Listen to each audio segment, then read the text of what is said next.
You know, like the cancer, basically all the Western diseases that are prevalent in any, like America and countries like us.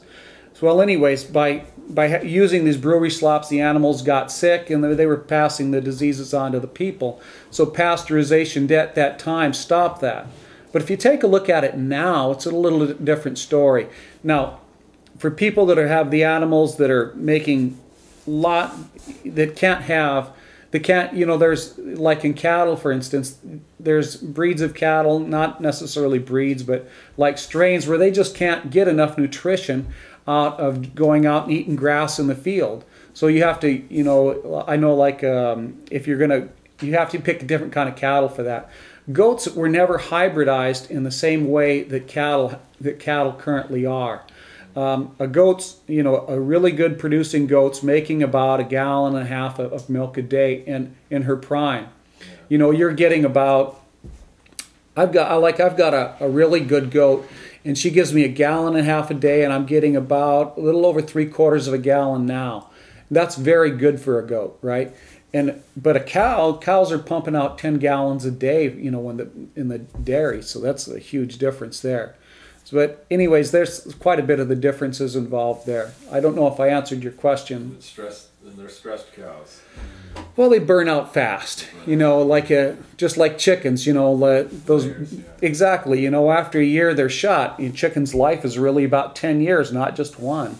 You know, you pump it every time they're busy pumping out stuff, you know, you lose vitality in that. Yeah, and then your year of milk. You get more milk in the spring, less in the winter?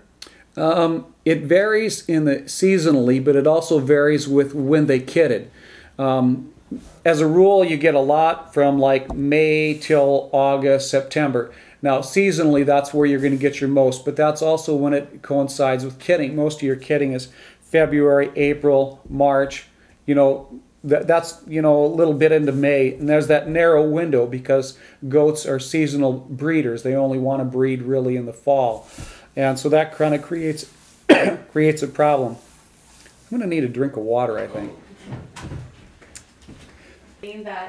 That's when they're seasonal breeders, okay. And they really only like to breed in the fall. Okay. Yeah. And you were saying something about in the summer you drink mostly kefir.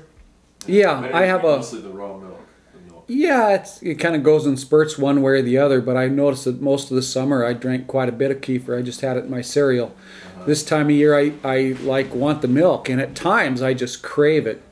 I did a cleanse last spring, and I found that I was kind of craving the kefir after a cleanse because, you know, when you're cleansing, you're also flushing out the various bacteria and you know, all the stuff that's the microflora within your intestines.